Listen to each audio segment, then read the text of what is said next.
अस्सलाम वालेकुम नाज़रीन, प्रोग्राम में खुश आमदीद कहते हैं। तमाम देखने वालों को ईद मुबारक हो।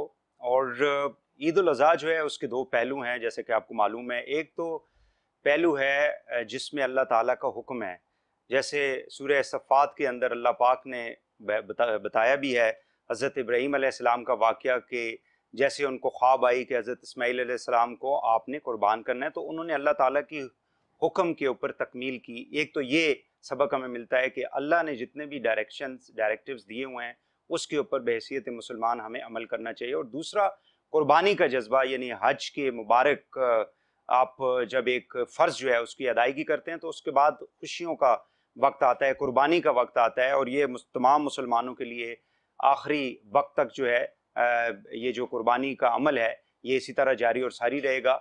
और दूसरा ये है कि मुआशरे के अंदर किस तरह से हम दूसरों के साथ अपनी खुशियाँ जो हैं उनको शेयर करें और उनके दुखों के ऊपर जो है वो मदावा करें, और किस तरह से हम अपने जो भी हिस्सा है हमारे पास खुशियों का उनको बांटे, दूसरों तक लेकर जाएं।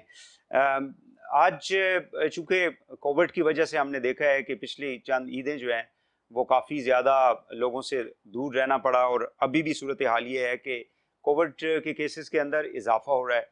और जो ईद उल फितर थी उसमें भी हमने यही रिक्वेस्ट की थी कि हम खुशियाँ ज़रूर मनाएं, लेकिन अपनी जान और सेहत की भी हिफाजत करें। और अभी भी हमें कोशिशें करनी चाहिए कि हम सारी खुशियाँ ज़रूर मनाएं, लेकिन अपनी सेहत और जान की भी हिफाजत करें। आज बड़ा प्रोमिनेंट मेरे साथ पैनल है जी। मेरे साथ मौजूद हैं गरीदा फारूकी साहिबा, एंकर पर्सन है, सीनियर जर्नलिस्ट हैं, बहुत शुक्रिया आपका, आपने हमें ज्वाइन किया जी।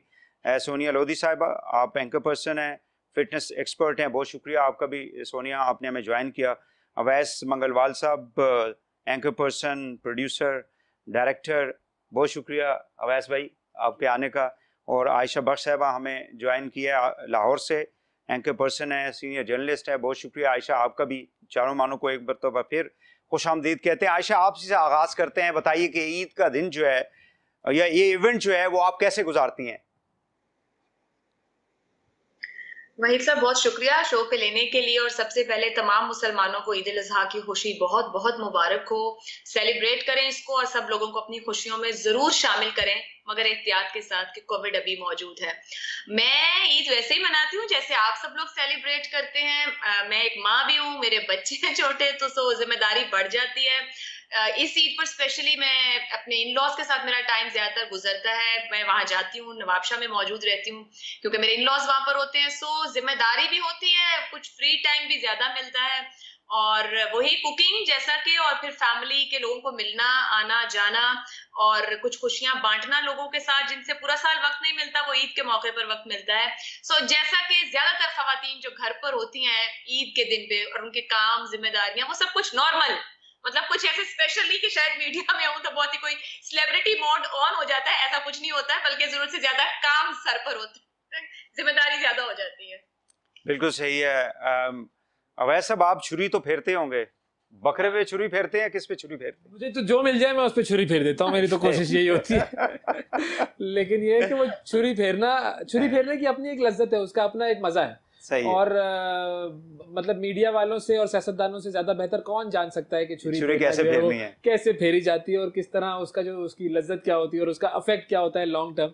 लेकिन हाँ, मेरा चूंकि वो कुर्बानी वाले जो मराहिल होते हैं उसके अंदर मैं, एक तो वो होते हैं ना वो लोग जो कि बहुत ज्यादा इन्वॉल्व होते हैं बकरों में, गायों में, और उसको लेकर आना और उसको फिर प्यार से रखना और उसको नहलाना और पूरा जो सारे लवाजमात है वो पूरे करते हैं। मैं उससे दूर होता हूँ। मेरा काम जो है वो शुरू होता है जब वो जानवर जो है वो कुर्बानी के लिए लिटा दिया गया होता है और मैं वाकई फिजिकली उसके ऊपर छुरी फेरता हूँ। ये वाला मेरा काम होता है, और बाकी सारा काम जो है वो मेरे भाई संभाल लेते हैं। तो इसीलिए आप एंकर होने के साथ साथ कसाई भी हैं? मैं तकरीबन कसाई कह लें, या कसाई नुमा, या कसाई माइल कह लें आप। वैसे मेल फीमेल का फर्क नहीं है, हर एंकर पर्सन को जो है जो भी हो उसको कसाई, हर एंकर पर्सन कसाई होता है, लेकिन ये असल मायनों में खाले खींचते हैं।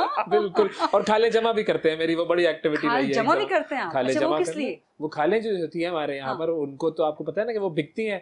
और फिर वो बिक कर जो है वो हमारी जो लेदर इंडस्ट्री है उसको बहुत ज्यादा उसका उन ईद उल अज़हा के मौके पर जो खालें वहाँ जाती हैं उसका बड़ा एक पूरा एक बिजनेस साइकिल है। तो वो खालें जो है वो जमा होती हैं, मैं अपनी कम्युनिटी की तरफ से खालें जमा करता रहा हूँ, फिर हम वो खालें बेचते थे, उसका जो पैसे आते थे उसको फिर रिलीफ वर्क में, एड में, मुख्तलिफ सोशल वर्क की एक्टिविटीज में नैब से आप कैसे बचे हुए हैं अभी तक? बस ये नैब वाले नैब वाले अभी तक मेरे ऐप देख नहीं पाए हैं। अच्छा ठीक होगा। गरीदा साहिबा, कलेजी वगैरह तो आप अच्छी बनाती होंगी क्योंकि माशाल्लाह मैं सब कुछ बहुत अच्छा बनाती हूँ, लेकिन ये है कि I am not a meat eater, अच्छा I am a vegetarian kind of a person.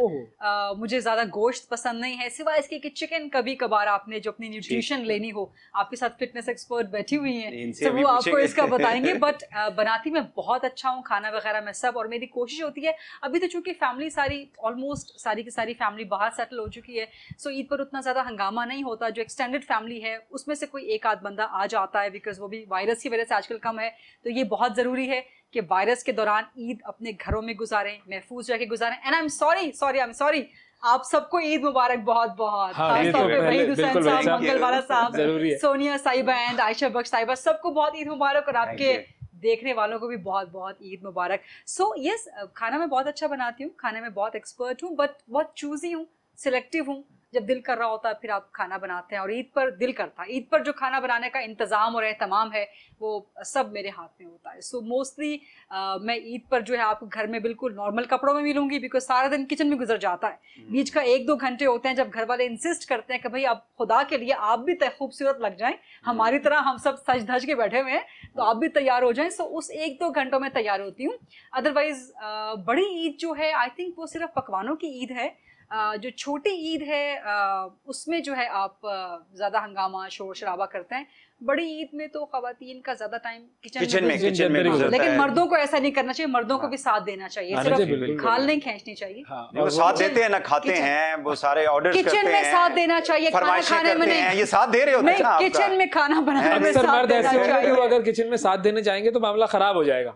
कोई बात नहीं, सोनिया साहिबा को, आहिस्ता सोनिया साहिबा आप बताइए, बिकॉज आप तो कहती होंगी ये नहीं बनाना, ये नहीं खाना, मोटे हो जाएंगे, आज ये गोश्त जो है इसको रहने दें, आप सब्जी बना लें जी। यानी जी सबसे पहले तो बहुत बहुत ईद मुबारक। जो हमारी यहाँ सारी टीम मौजूद है, जो इतने सीनियर एंकर पर्संस मेरे सामने बैठे हुए हैं, उन सबको, जो हमारे देखने वाले हैं, सभी लोगों को बहुत बहुत ईद मुबारक। सीनियर तो ऐसे कह दिया आपने जैसे हम रेडियो पाकिस्तान से शुरू हुए थे। जी जी बिल्कुल, मेरा सीनियर कहने का वो मकसद नहीं था। 1965 में आपकी आवाज सबसे पहले सुनी थी, रिस्पेक्ट वाले उस आंसर में कहा है ये। एनीवे बिल्कुल, ये जो ईद होती है ना, ये जो दोनों त्यौहार हैं, ईद वाले, बकरा ईद और ईद उल फितर है, इन दोनों त्योहारों में मैं कहती हूँ कोई फिटनेस नहीं देखनी चाहिए। आप खुलकर खाएं, उसके आगे पीछे देखें फिटनेस को, लेकिन ये तो इतने खास त्यौहार हैं रिलीजियसली भी और वैसे भी कि पूरा ख़ानदान जमा होता है, दोस्त अहबाब रिश्तेदार जमा होते हैं। अगर इसमें भी अगर आप ये करें मैं ये नहीं खा सकता, मैं यूँ नहीं खा सकता, तो ये ज़रा सी नाइंसाफ़ी हो जाती है अपने आप से। सो मेरा ख्याल है उस दिन हमें छोड़ देना चाहिए। पकाने का कितना शौक है आपको? बहुत ज़्यादा जनाब, मैं प्रोफेशनली ट्रेन्ड हूँ।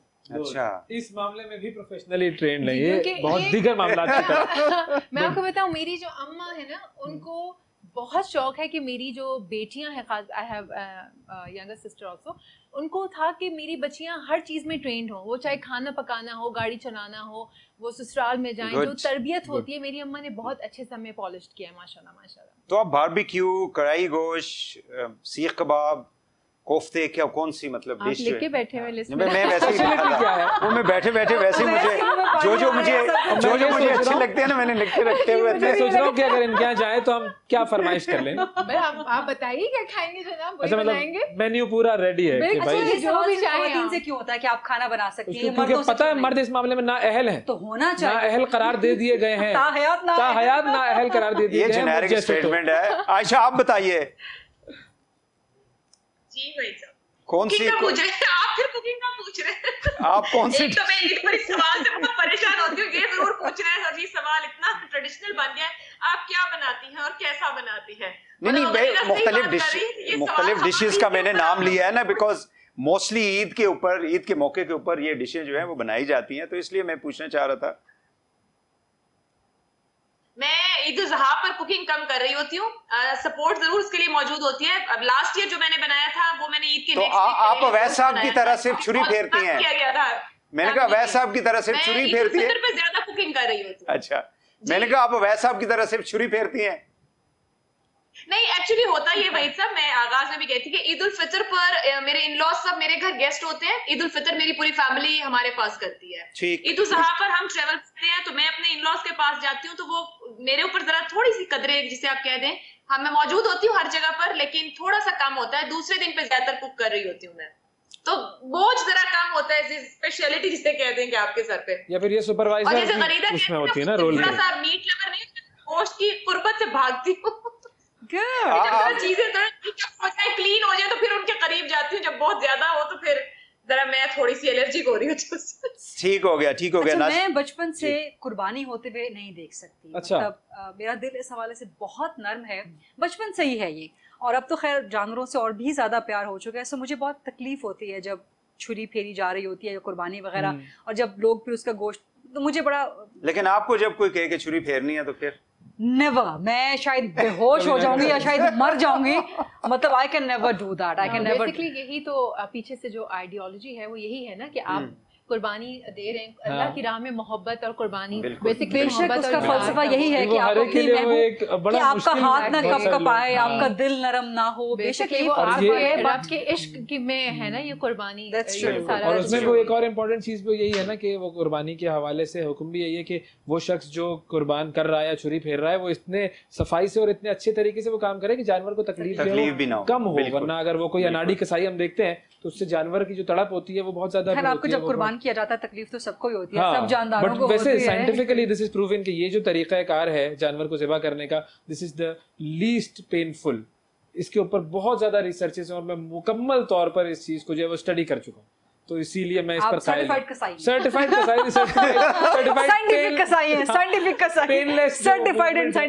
इन्होंने रिकॉर्डिंग्स इसीलिए कर ली हैं ईद वाले दिन के लिए, अपने आप को बुकिंग कर रखी है। ये साइड बिजनेस है आपका, ये साइड बिजनेस है। आपको पता है मीडिया के हालात। सही बात है, बंदे को तैयार रहना चाहिए। आपके बकरे तो हो गए आपके पास। नाज़रीन, एक शॉर्ट ब्रेक यहाँ पे लेंगे और ब्रेक के बाद प्रोग्राम को आगे बढ़ाते हैं। हमारे साथ रहिएगा।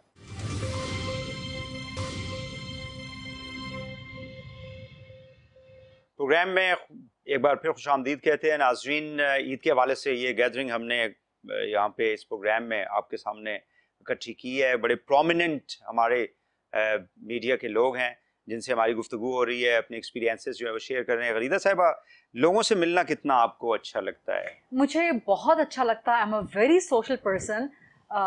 लेकिन ये माजी की बात कर रही हूँ मैं। अच्छा।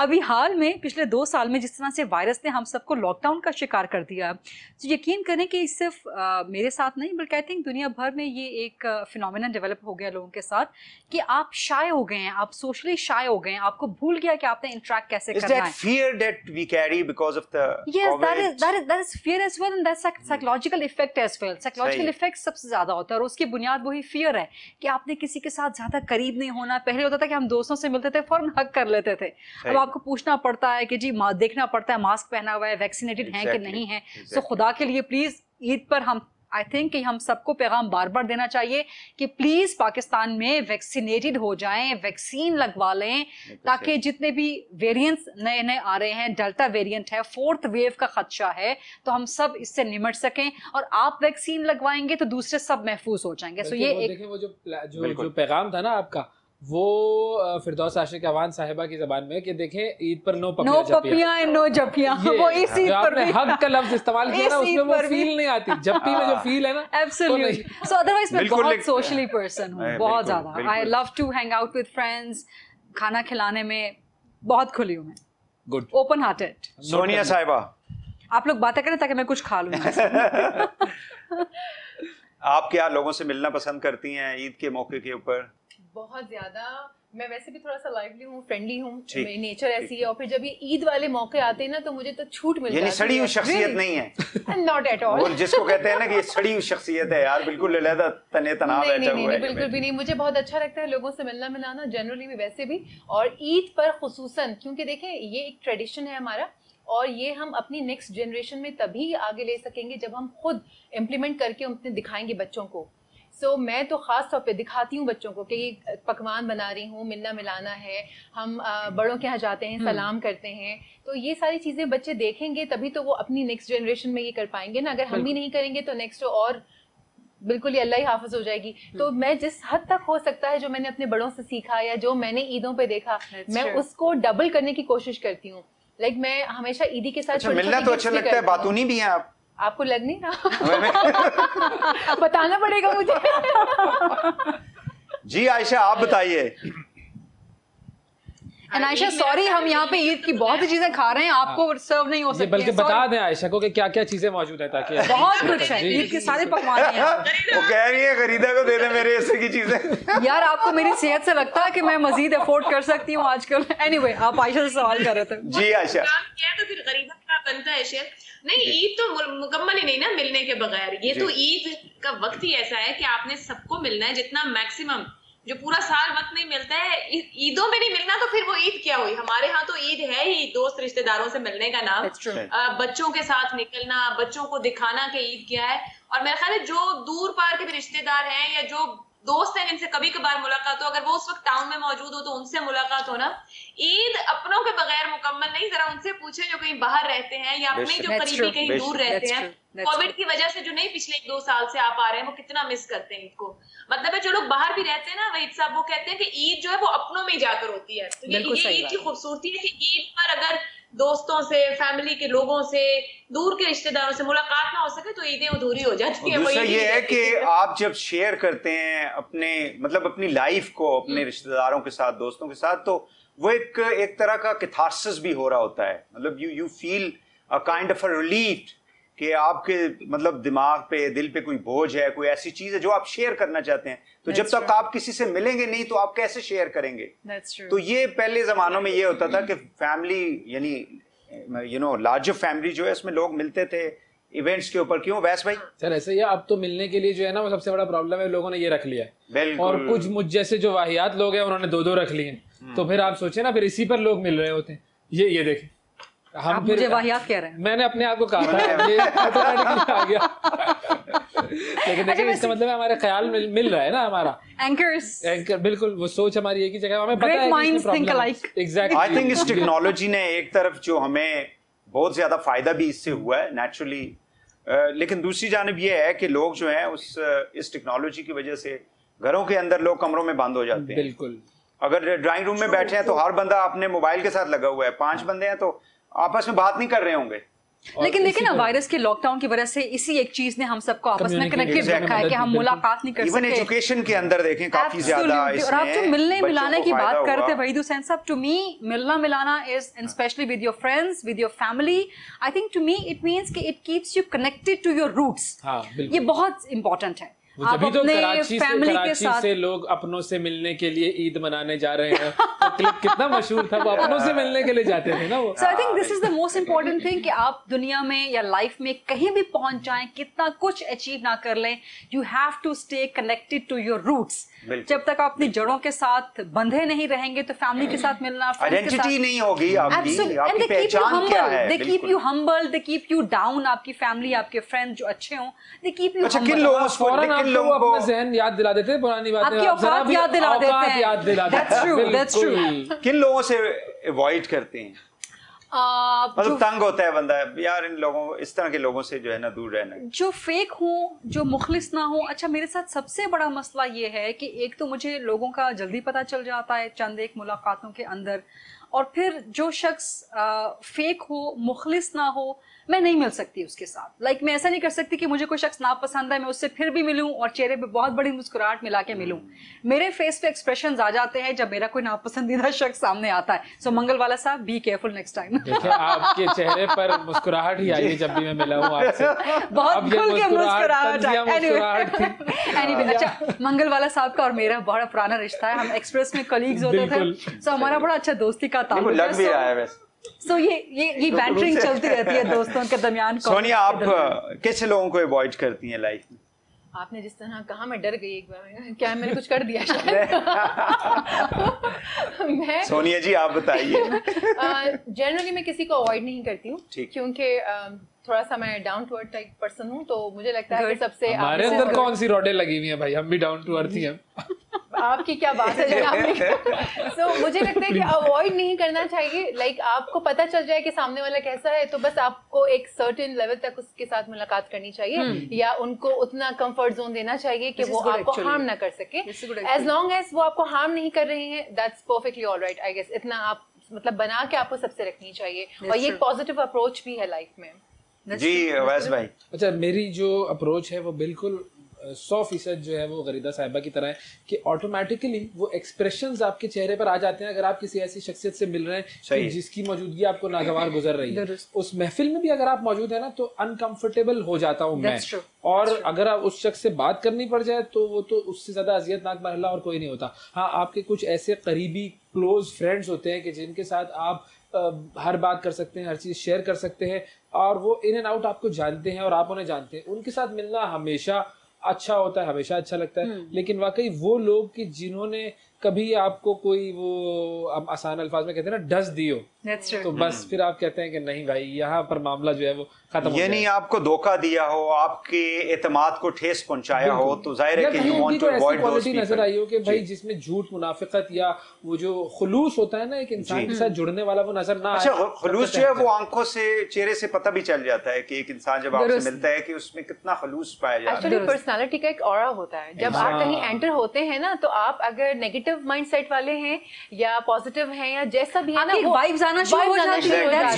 आपको एक बात बताओ, आप ना छोटे बच्चों को जरा गौर करें। छोटे से जो बच्चे होते हैं ना 1 साल वाले, वो कुछ लोगों को देख के रोना शुरू कर देते हैं। कुछ लोगों को देख के वो खुश होते हैं, किसी के पीछे पीछे आते हैं। कभी आपने नोटिस किया हो अगर ये वो पता है ऐसा क्यों? क्योंकि वो बहुत सेंसिटिव होते हैं और वो एनर्जीज कैच कर लेते हैं। अगर आपकी एनर्जी पॉजिटिव है तो वो आपसे मुस्कुरा कर मिलेंगे, हाथ हिलाएंगे और वो आपके पीछे आएंगे। लेकिन अगर आप जरा भी नेगेटिव है का तरीका इन्होंने फॉर्मूला बता दिया लेकिन अगर वो जरा सा भी नेगेटिव है, आप छोटे बच्चे के एक्सप्रेशंस देखें, पहले माथे पे ऐसे बल आते हैं उसके, या तो भाई वो रोना शुरू कर देता है, वो मुंह मोड़ लेता है या माँ के अंदर चला जाता है। अच्छा, ये formula, sorry to cut you in, ये फॉर्मूला मैं अपने पेट्स के साथ, अपनी कैट्स के साथ अडॉप्ट करती हूँ and this is so good, this is absolutely 100% correct. बच्चों का तो नहीं पता बिकॉज मेरे घर पे नहीं है, बट कैट्स हैं। सो मेरे घर पे जब भी कोई लोग आते हैं तो या तो कैट्स उनके पास जाके उनको स्निफ करती हैं, उनके पास जाके रोल करेंगी अगर वो अच्छे लोग होंगे।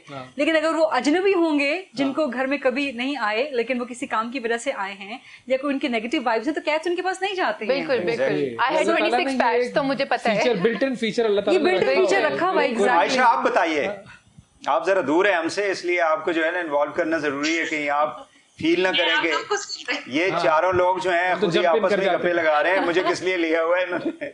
जी प्लीज गो अहेड। मैं अप्रोक्सीमेटली एग्री करूंगी जो ये सब बातें कर रहे हैं। मैं मुहतात सा मिलती हूँ थोड़ा, जहाँ मैं फर्स्ट टाइम मिल रही हूँ, सेकंड टाइम मिल रही हूँ, मैं बहुत मुहतात मिलती हूँ।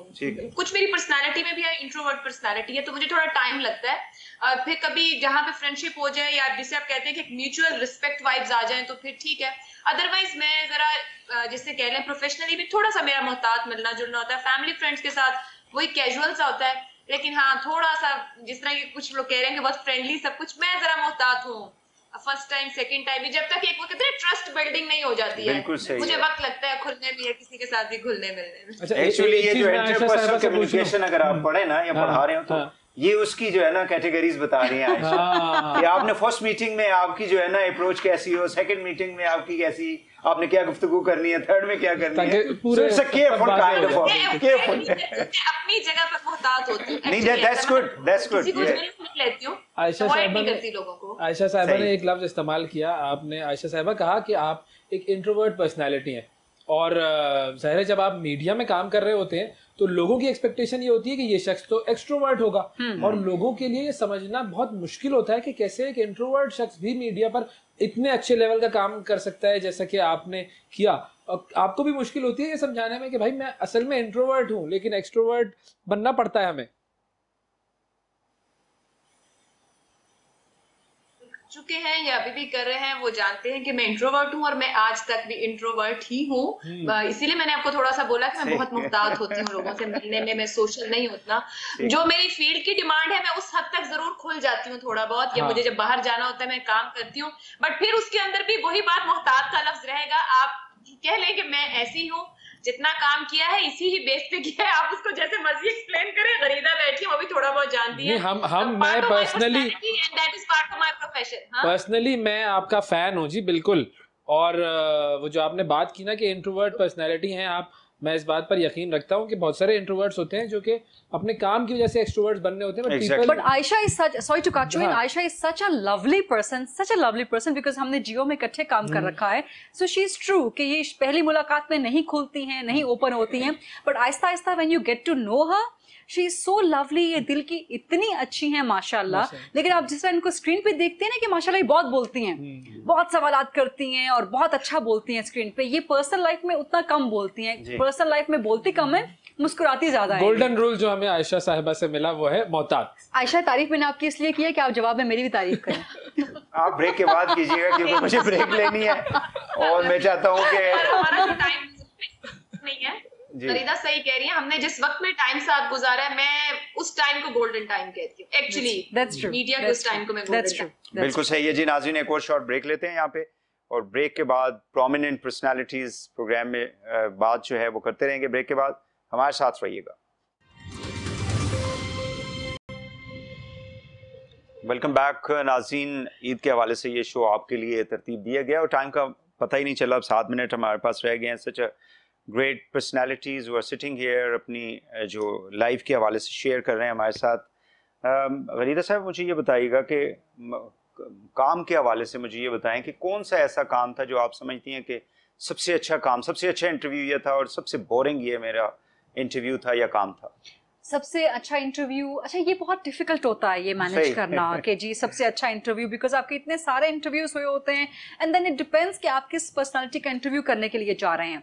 सो बहुत से पर्सनालिटीज एक कैटेगरी में फॉल करती हैं कि बहुत इंटरेस्टिंग होती हैं, लाइक शेख रशीद साहब। आपको उनसे सवाल बहुत कम करने की जरूरत पड़ती है बिकॉज वो माशाल्लाह बोलते बहुत ज्यादा और अच्छा बोलते हैं और आपको ऐसी लाइन्स दे जाते हैं। एक ही वजीर हैं जो अपनी मिनिस्ट्री पे कभी नहीं बोलते। सारी दुनिया पे बोलेंगे लेकिन अपनी वजारत पे नहीं बोलेंगे, ना सवाल लेंगे। आई थिंक वो रेलवे पर भी काफी बात करते हैं। इंटरव्यूज की बात कर रही हूँ मैं। प्रेस कॉन्फ्रेंसेस में यस वो अपने अलावा सब चीजों पर बात करते हैं, बट इंटरव्यूज में वो अपनी कारकर्दगी बताने में, और हर वजीर जो है मिनिस्टर एक्सेट्रा, इस तरह से प्रेसिडेंट आरिफ अलवी जो सिटिंग प्रेसिडेंट हैं उनके साथ इंटरव्यू करके मजा आता है बिकॉज वो आपको बहुत कंटेंट देते हैं, बहुत बातें करते हैं, बातों में से बातें निकालते हैं। प्रेसिडेंट आसिफ जरदारी साहब का इंटरव्यू करके बहुत मजा आता है। बिलावल भुट्टो का इंटरव्यू इंटरेस्टिंग होता है। मरियम नवाज साहिबा का इंटरव्यू बहुत इंटरेस्टिंग होता है। नवाज शरीफ साहब का भी कर चुकी हूँ, बट वो ज़रा कैलकुलेटेड बोलते हैं, वो आपको ज़रा मतलब खबर तो बहुत होती है, डेफिनेटली उनका हाई प्रोफाइल इंटरव्यू होता है, बट अदरवाइज जो आई थिंक क्या होता है ना कि आपको उनकी बातों में से कई बातें आगे पता चल जाती हैं। आप किसी सवाल को पकड़ लेते हैं, किसी जवाब को पकड़ लेते हैं। खान साहब का इंटरव्यू, यस, इमरान खान का इंटरव्यू जब वो ऑपोजिशन में हुआ करते थे बहुत जबरदस्त इंटरव्यूज उनके होते थे। जब वो ऑपोजिशन में हुआ करते थे का क्या मतलब? वो आज भी ऑपोजिशन में उनकी बातों से नहीं, ऑपोजिशन वाले कहते हैं, उनकी बातों से लगता ये है कि ये हमारे साथ ही हैं। उन्हें याद दिलाया जाता है ना कि आप वजीर आजम हैं, आप नोटिस ले लें। हाँ, अगर मैं कहूँ कि मेरी लाइफ का बेस्ट इंटरव्यू तो वो था 2014 का धरना, जहाँ पर इमरान खान का ब्रेकफास्ट इंटरव्यू हमने किया था। वो वैसा इंटरव्यू आज तक इमरान खान का हुआ नहीं। वो रात को धरने में सोए हुए थे, अर्ली मॉर्निंग बोर्ड के घर गए थे अपने बनी गाला के, हमने वहाँ उनको पकड़ लिया। It's always for a politician very easy to speak while you are in opposition. Absolutely. When you are sitting on in the government, it's very difficult. लेकिन इमरान खान बहुत ओपन थे जब वो ऑपोजिशन में हुआ करते थे। अब प्राइम मिनिस्टर बने हैं तो वो बहुत ज्यादा रिजर्व हो गए हैं और अपनी मर्जी के इंटरव्यूज देते हैं वो। आयशा, प्लीज आप बताइए एनी इंटरेस्टिंग। जी, सियासतदानों से बहुत बात की है, लॉन्ग मार्च, धरने सब बहुत कवर किया, और प्रोफेशनल लर्निंग जारी है, जारी रहेगी। लेकिन जो मैंने इस करियर में लर्न किया है वो मैं अपनी पर्सनल लर्निंग के हिसाब से कहूंगी। ऑपरेशन राह रास्त को ग्राउंड पे जब कवर किया था केपीके के 5 अजला में, सही, मैंने जो चीजें उससे लर्न की हैं वो आज तक मेरी लाइफ का हिस्सा है। जो मैंने इंसानियत उस वक्त वहां पर देखी थी वहां के लोगों में, मैं उसको आज भी याद करती हूँ बैठ के। जिंदगी में जो सीखा कि आज आपके पास सब कुछ है, किसी वक्त आपका दोनों हाथ खाली हो सकते हैं, लेकिन उसके बावजूद भी हौसला और दिल कितना बड़ा होना चाहिए जिंदगी गुजारने के लिए। मैंने day to day politics, day to day coverages में वो इंसानियत नहीं देखी कभी भी।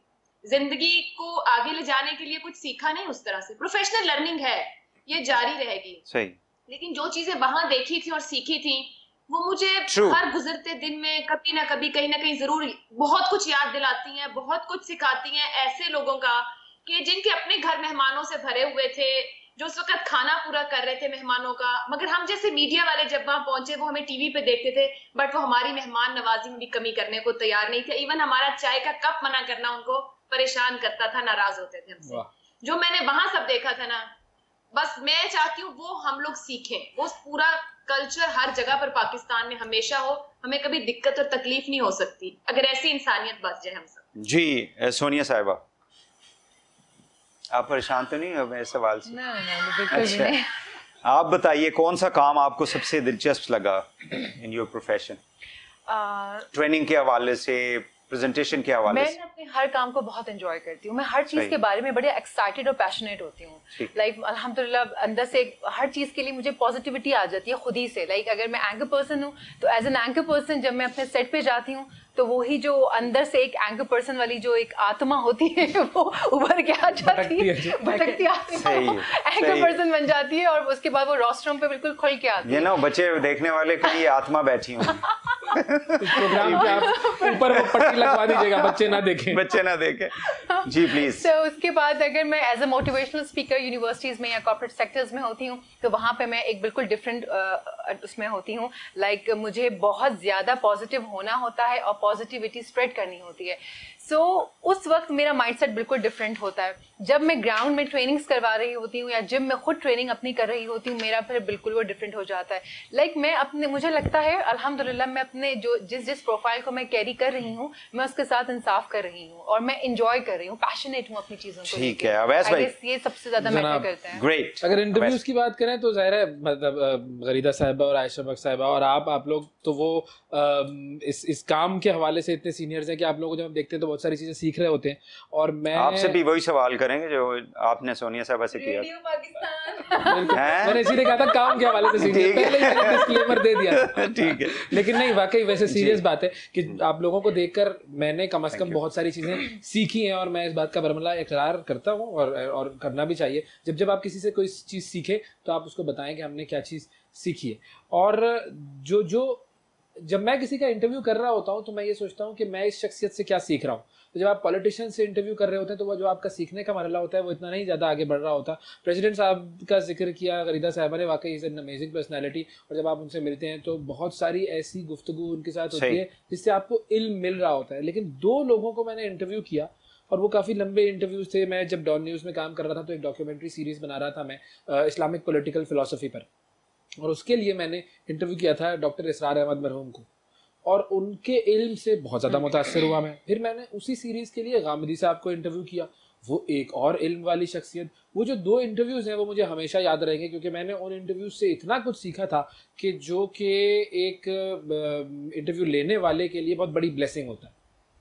चलिए जी, बहुत शुक्रिया चारों मेहमानों का, गरीदा साहिबा, सोनिया साहिबा, अवैस भाई, आयशा साहिबा, चारों मेहमानों का बहुत बहुत शुक्रिया। बड़ी बातें हो सकती है लेकिन टाइम जो है उसकी किल्लत की वजह से हमें प्रोग्राम क्लोज करना पड़ेगा। आखिर में यही कहेंगे कि हम जो भी काम करें उससे हमारे इर्द गिर्द जितने भी रहने वाले हैं, बसने वाले हैं, क्योंकि ये कुर्बानी की ईद है तो उनको फ़ायदा हो, किसी को नुकसान हम ना पहुंचाएं, सोच के अंदर भी और अमल के अंदर भी। शायद इससे मुआशरा जो है वो बेहतरी की तरफ बढ़ेगा। और सबसे पहले हमें अपने ऊपर ये असूल जो है उसको अपनाना चाहिए। इजाज़त दीजिए, अल्लाह हाफिज़।